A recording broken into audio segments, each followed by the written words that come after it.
ఓం శ్రీ మహాగణాధిపతయే నమః. ఓం శ్రీ కార్తీక దామోదరాయ నమః. అందరికీ నమస్కారం అండి. కార్తీక పురాణంలోని 3వ రోజు పారాయణకు అందరికీ స్వాగతం. ఈ భాగంలో ముఖ్యంగా వశిష్ఠుల వారు 4 విశేషమైన అంశాలను గురించి ప్రస్తావించారు. అందులో మొదటిది కార్తీక మాసంలో భగవద్గీత పారాయణం వల్ల కలిగే విశేషమైన ఫలితము. రెండవది కార్తీక వనభోజనం యొక్క ప్రాముఖ్యత. మూడవది ఈ మాసంలో విష్ణువుని ఏ విధంగా పూజిస్తే విష్ణు సాయుధ్యం ప్రాప్తిస్తుంది. ఇంకా నాలుగవది దీపదానం వలన కలిగే విశేష ఫలితం. ఇక మనం పురాణాన్ని ప్రారంభించుకుందాము.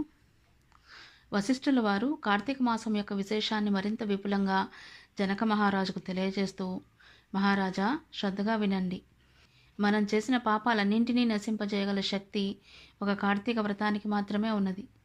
కార్తీక మాసంలో ఎవరైతే విష్ణు సన్నిధిలో భగవద్గీత పారాయణం చేస్తారో వారి పాపాలన్నీ కూడా పాము కుబుసంలాగా తొలగిపోతాయి.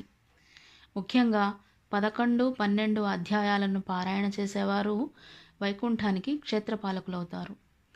ఎవరైతే కార్తీక మాసంలో విష్ణుమూర్తిని తులసి దళాలతో కానీ, తెల్లని లేదా నల్లని గన్నేరు పూలతో కానీ పూజిస్తారో వాళ్ళు మరణానంతరం వైకుంఠానికి చేరి విష్ణువుతో సమానమైన భోగాలను అనుభవిస్తారు. ఈ మాసంలో హరిహరుల ఎవరి సన్నిధినైనా సరే పురాణాన్ని ప్రవచించేవారు సర్వకర్మ బంధముల నుంచి విముక్తులవుతారు అని చెప్పిన అనంతరం కార్తీక వనభోజనం యొక్క ప్రాముఖ్యతను గూర్చి ప్రస్తావించారు. యః కార్తికే సితే వనభోజనమాచరేత్ సయాతి వైష్ణవం ధామ సర్వపాపై ప్రముచ్యతే. అనగా కార్తీక మాస శుక్లపక్షంలో వనభోజనం చేసిన వారు సర్వపాప విముక్తులై విష్ణుధామాన్ని తప్పక పొందుతారు.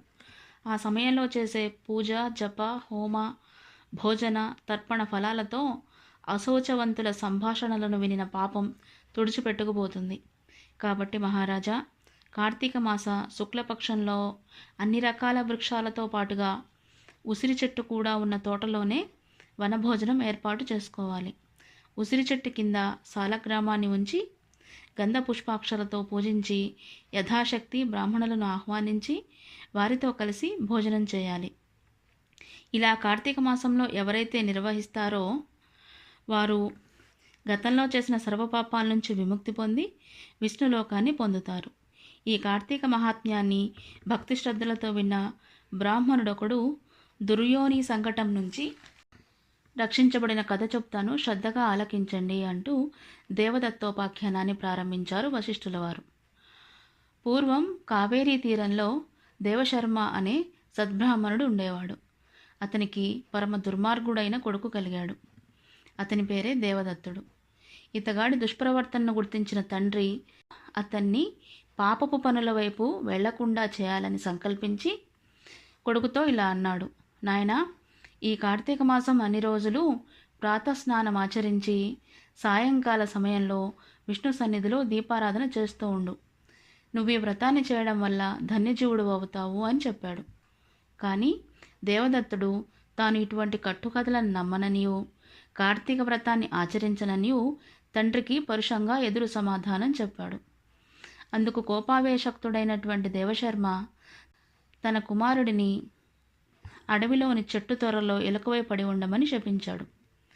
శాపానికి భయపడిన ఆ బ్రాహ్మణ కుమారుడు తండ్రి పాదాలపై పడి తనకు తరుణోపాయం చెప్పమని కోరగా ఆ తండ్రి, నాయనా, నువ్వెప్పుడైతే కార్తీక మహాత్మ్యాన్ని వింటావో అప్పుడే నీ ఎలుక రూపం పోతుంది అని శాప విముక్తిని అనుగ్రహించాడు. పితృశాప కారణంగా అప్పటికే మూషిక రూపాన్ని ధరించిన ఆ బ్రాహ్మణ యువకుడు గజారణ్యంలోని ఫలవంతమైన ఎన్నో జంతువులకు ఆధారభూతమైనది అయిన ఒకానొక మహావృక్ష కూపరంలో నివసించసాగాడు. ఇలా కొంతకాలం గడిచాక మహర్షి అయిన విశ్వామిత్రుడు తన శిష్య సమేతంగా కార్తీక స్నానం ఆచరించి వచ్చి ఆ ఎలుక ఉన్న చెట్టు మొదలనందు ఆసీనుడై తన పరివారానికి పరమపావనమైన కార్తీక మహాత్మ్యాన్ని వినిపించసాగాడు. ఆ సమయంలో ఒక కిరాతుడు ఆ ప్రాంతానికి వచ్చి, పుణ్యపురుషుల దర్శనం వల్ల ఉపకారమే తప్ప అపకారం ఏనాడు జరగదు కదా, అదేవిధంగా విశ్వామిత్రాది తపోబృంద దర్శన మాత్రం చేత కిరాతుడు పశ్చాత్తాపడుతూ వారిని సమీపించి, అయ్యా, మీరు చెప్పుకుంటున్న ఆ కథలేమిటి? అవి వింటుంటే నా కిరాత జీవితం మీద చిరాకు పుడుతుంది. దయచేసి ఆ రహస్యమేమిటో నాకు కూడా తెలియజేయమని అభ్యర్థించాడు. అతనిలో వివేకం విచ్చుకుంటుందన్న వైనాన్ని గమనించిన విశ్వామిత్రుడు, నాయనా, మేము కార్తీక వ్రతాన్ని ఆచరిస్తున్నాము. ఈ మాసంలో ఎవరైతే తెలిసి కానీ తెలియక కానీ చేసే స్నాన, దాన, జప, పురాణ శ్రవణాదులు వారి యొక్క సర్వపాపాల నుంచి విముక్తుల్ని చేస్తాయి. తెలిసి ఈ వ్రతాన్ని భక్తి శ్రద్ధలతో ఆచరించేవారు తప్పకుండా జీవన్ముక్తులవుతారు అని తెలియజేశాడు. ఈ విధంగా కార్తీక మహాత్యాన్ని వినడమే తడవుగా త్వరలో ఉన్న ఆ ఎలుక తన శాపగ్రస్త రూపాన్ని వదిలేసి పూర్వంలా యువబ్రాహ్మణ రూపాన్ని ధరించింది. తదనంతరం విశ్వామిత్రాదులకు ప్రణమిల్లి తన పూర్వగాథను వినిపించి ఆ ఋషుల నుంచి సెలవు తీసుకొని తన ఆశ్రమానికి తిరిగి వెళ్ళిపోయాడు. అనంతరం ఆ కిరాతుడు కూడా కార్తీక మహాత్యాన్ని పూర్తిగా తెలుసుకోవడం వల్ల ఈ జన్మకి కిరాతుడయ్యుండి కూడా దేహానంతరం ఉత్తమ గతిని పొందాడు. కావున జనక మహారాజా, ఉత్తమ గతులను కోరేవారు తప్పనిసరిగా కార్తీక వ్రతాన్ని ఆచరించాలి, లేదా కనీసం వ్రత మహాత్మ్యాన్నైనా భక్తి శ్రద్ధలతో వినాలి అంటూ వశిష్ఠుల వారు దేవదత్తోపాఖ్యానాన్ని ముగించారు. తదనంతరం వశిష్ఠుల వారు శ్రీ మహావిష్ణువు అర్చన యొక్క అభిషేకం యొక్క విశేషాలను తెలియజేస్తూ, జనక మహారాజా, ఈ కార్తీక మాసం 30 రోజులు ఎవరైతే శ్రీ మహావిష్ణువును కస్తూరి, పంచామృతం, గంధాతులతో అభిషేకిస్తారో వారికి 10,000 అశ్వమేధ యాగాల ఫలితం లభిస్తుంది.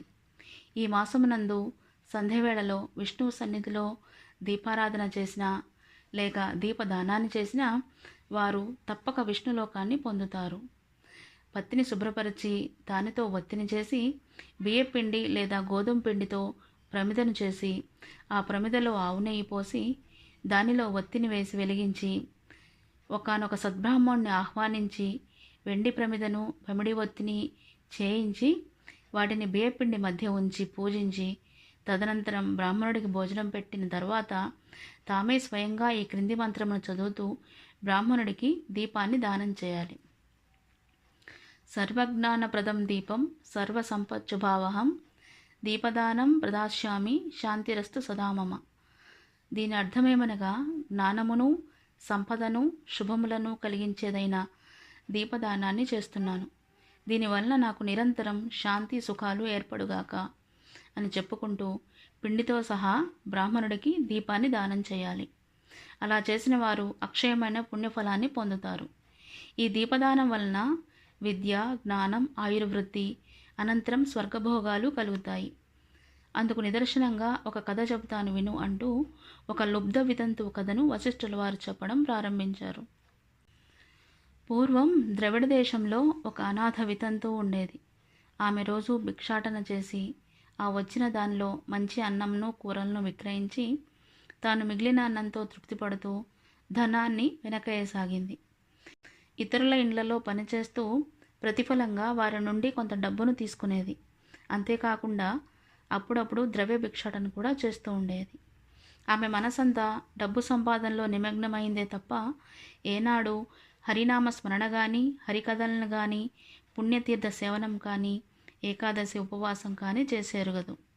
ఇటువంటి లుబ్ధరాలింటికి దైవవశాత్తు శ్రీరంగయాత్రకు వెళుతున్న ఒక బ్రాహ్మణుడు వచ్చి ఆమె స్థితిని చూసి ఈమెకు నరకం తప్పదని గుర్తించాడు. ఆమెపై జాలిపడి మంచి మార్గంలో పెట్టదలిచి, ఓ అమాయకురాలా, నే చెప్పేది విని ఆలోచించుకో. ఈ తోలు శరీరము చీము, నెత్తురు, మాంసం, ఎముకలతో కూడుకొని సుఖదుఖలంపడమై ఉన్నదే తప్ప ఇది ఒట్టి అశాశ్వతమని తెలుసుకో. పంచభూతాత్మకమైనదే ఈ శరీరం. ఈ దేహం నశించగానే ఆ పంచభూతాలు కూడా ఇంటి కప్పు మీద కురిసి నలుదిక్కులకు చెదిరిపోయే వాన నీళ్ళలాగా అయిపోతాయి. నీటి మీద నురుగులాంటి ఈ తనువు నిత్యం కాదు. ఇది శాశ్వతమని నమ్ముకున్నట్లయితే ఆశల అగ్నిలో పడిన మిడతవలే మసి కావడమే తప్ప మేలనేదే లేదు. దైవం ఒక్కడే శాశ్వతుడని, సర్వభూత దయాకరుడని గుర్తించి నిరంతరం హరిచరణాలనే స్మరించు. నా మాట విని ఇక నుండి కార్తీక మాసంలో ప్రాతస్నానాన్ని ఆచరించు. విష్ణుప్రీతికై భగవదర్పణంగా దీపదానం చెయ్యి. తద్వారా అనేక పాపాలు నశించి రక్షించబడతావు అని చెప్పి తన దారిన తాను వెళ్ళిపోయాడు.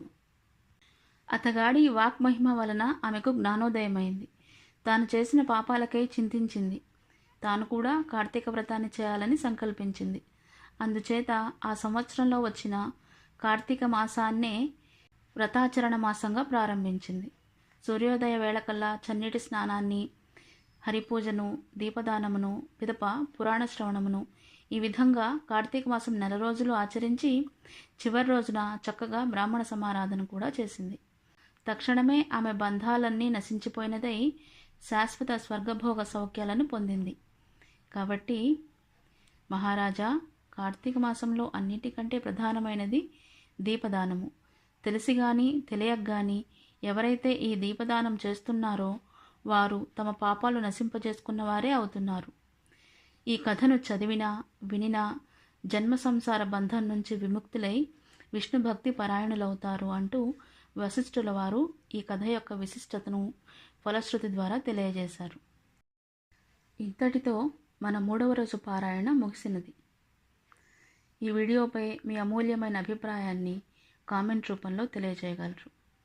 తదుపరి వీడియో యొక్క సమాచారం కోసం అనగా నోటిఫికేషన్ మీకు అందడం కోసం ఈ ఛానల్ను సబ్స్క్రైబ్ చేసుకొని పక్కనే ఉన్న బెల్ ఐకాన్ను యాక్టివేట్ చేసుకోండి.